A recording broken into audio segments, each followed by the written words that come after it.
Hello guys, now we reported on a story previously, actually twice, about the automobile industry when it comes to the Western world and the challenges that it is facing. And I want you to go back and look at that video, all those two videos which we have published. First, we published a video and we asked a question: is the West about to face its century of humiliation under the hands of the Chinese automobile industry?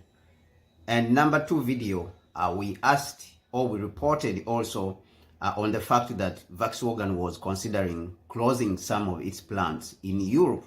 And of course, that is because of certain reasons, and that is what we reported on. But right now we are coming out to update you on what is happening again with Volkswagen. And Volkswagen has come out to say that they have about 2 years to make a turnaround in the industry. And that is simply because they are producing below capacity and they are facing tremendous challenges in switching from petrol vehicles, or what you would call internal combustion engines.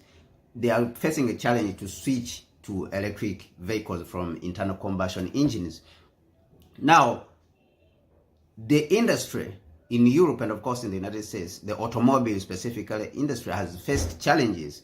And especially when we go to Europe, because we are on the case of Volkswagen, Europe has faced many challenges ever since the emergence of China as a manufacturer. By the way, currently China is the biggest manufacturer of vehicles right now, is the biggest exporter of vehicles right now, even though it has been previously Toyota. But China came to overtake Germany in 2022, and this very year, China overtook Japan, which was number one. Japan was number one, and Germany was number two. Volkswagen is the one who holds such brands as, Bugatti and Lamborghini. All these brands, they belong to Volkswagen, and of course, many other brands, which we may not know even currently that they do belong to Volkswagen. Now, what are they saying? They are saying that they are remaining with only 2 years to turn around the situation, or they are going to close a lot of these plants in Europe. They have a capacity of around 14 million vehicles every year, but they are currently producing 9. Somebody was talking about overcapacity. Sounds like Volkswagen is the one who has been overproducing, because looking at Germany and Europe and its size, for them to produce all this amount of vehicles, it sounds like this is overcapacity to me, because they have been claiming that there's overcapacity in China, even though China did not started even exporting to their countries. China right now is capturing about 10% in Europe of the sales, yet the same people have been claiming that there's overcapacity from China. When we look at Volkswagen, it has been making 40% of its profits from China, all right? And so they are facing a lot of challenges there because they are behind.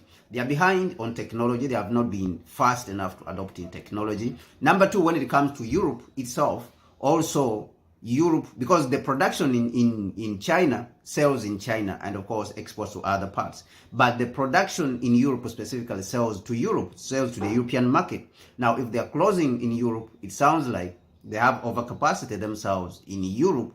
And the other thing is that the cost of labor in Europe is extensive, is huge. So there's this problem that they are dealing with of labor. Now, add to that the fact that they boycotted cheap energy from Russia. They themselves, Russia did not refuse to give them energy. So if we may be candid, Europe is actually destroying its own industry. And of course, the United States is the one which is coercing it, who is helping it to destroy its own industry. Whatever the United States is promising them, no one knows. We don't know. But they are destroying their own industry. So they are facing these challenges. A couple of reasons, like I mentioned, they have failed to adopt to the technology fast enough, which is the electric vehicles. They are still stuck in the past in producing internal combustion engine vehicles. Number two, the boycotting of energy. Number three, the cost of labor in Europe. And of course, number four, we have the challenge of China. The fact is that China now is also producing its own vehicles. It doesn't need Volkswagen's vehicles anymore. It doesn't need European vehicles anymore. China, in fact, they are producing more advanced vehicles compared to the United States and Europe. And what has the answer been on the side of Europe and the United States and, of course, Canada recently? It is imposing tariffs on the Chinese automobile industry. And, of course, this is very unfortunate. So they think that if they impose tariffs and Chinese vehicles don't come to their countries, then they will get a chance to catch up in some way. But this is not the case because China is continuing to advance forward. And, of course, this brings into a discussion also when it comes to the African automobile industry. Kia Automobile Company, or Kia Automobile, which is a company that is in Uganda, produced the first electric vehicle in Uganda, or in Africa even, in 2011. That is when they launched their first electric vehicle. We want to compare this with the rest of the companies like NIO, for example. NIO, which is a Chinese vehicle, it launched its first electric vehicle long after the Kia Automobile Company in Uganda had launched its Kia EV, about, let me say, about 7 years, because it was 2011 when they launched their first vehicle, and NIO launched in 2018, so 7 years after, all right, 7 years late.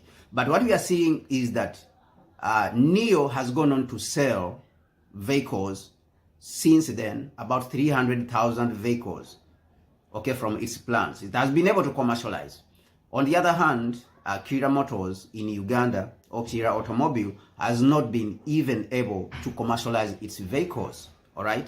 So this then proves our argument as Pan-Africanists and as strategists, of course, African developmentalists, that for us to compete as Africans, we have to produce at scale. You have to understand that we need the whole African market.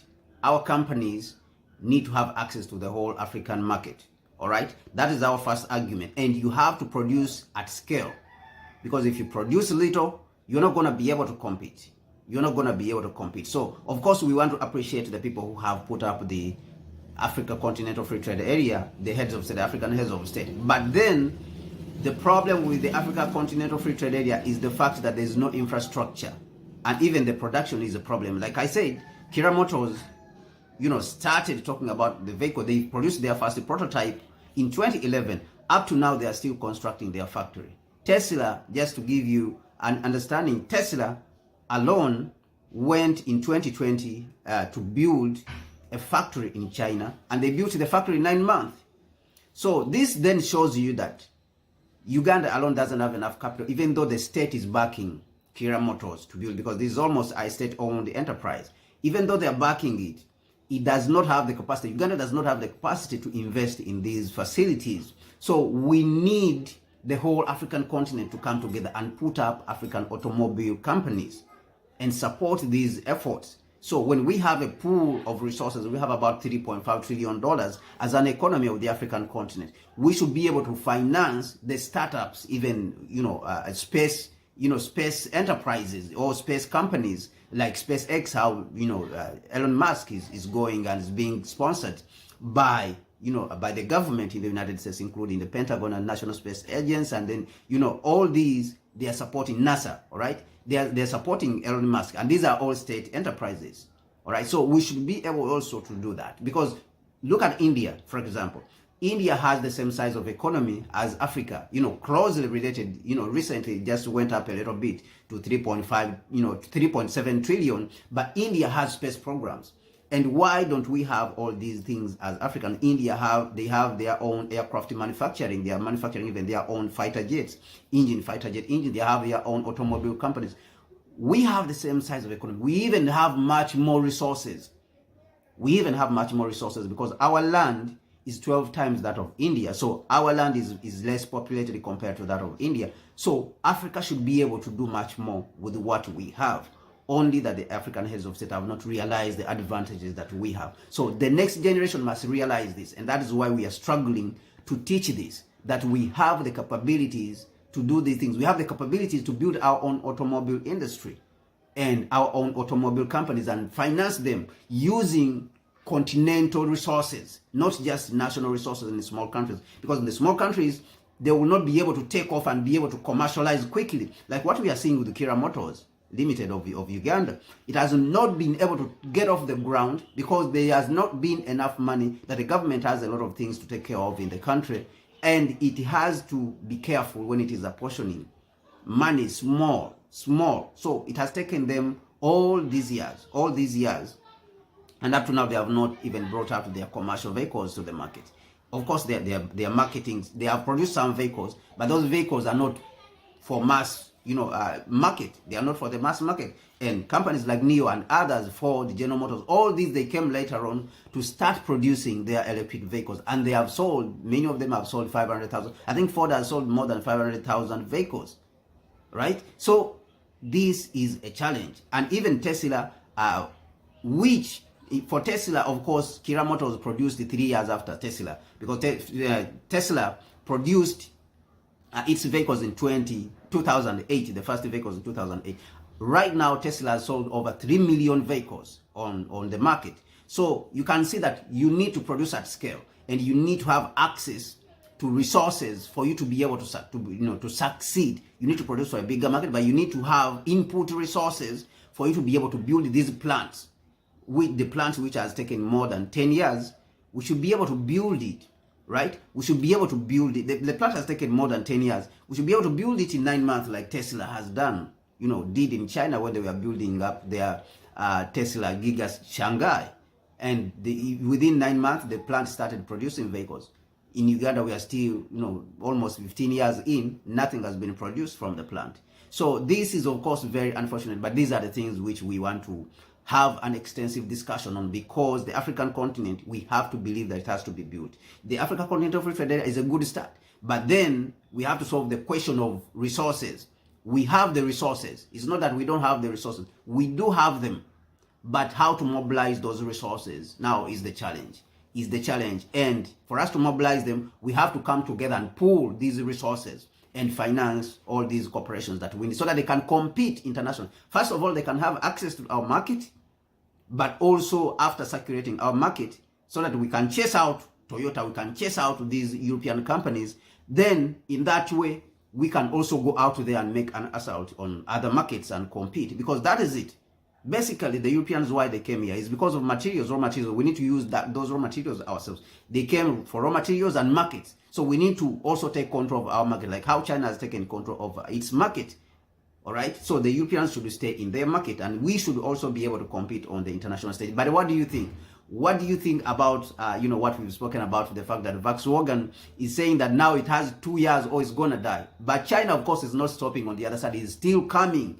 China is still coming with all its advanced products, its advanced vehicles, which are even much more advanced than the West, like we said. What do you think? Please put your suggestions in the comment section. What do you think we should do about it? How do you think we should handle it? And of course, we've spoken about the Africa Continental Free Trade Area, but the Africa Continental Free Trade Area also, we are suggesting something very important, that for it to take off, for it to make a meaning and an effect in the lives of the African people, to be beneficial, the Africa Continental Free Trade Area has to heed to our advice that we are giving, that we want to build a continental railroad platform. We want to build a continental railroad platform called the African Railroad Triangle Network Master Plan. That is the project that we are proposing, that is going to let the continent take off with its Africa Continental Free Trade Area.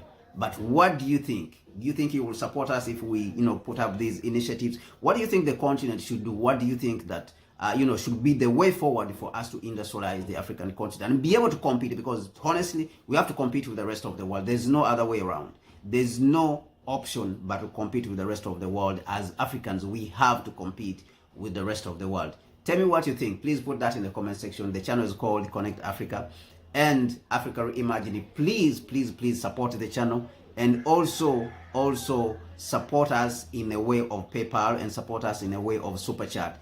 Either way, we appreciate you, and like the video, share it with others. Thank you so much. My name is Kwame Gonza, and I'll see you next time. God bless you.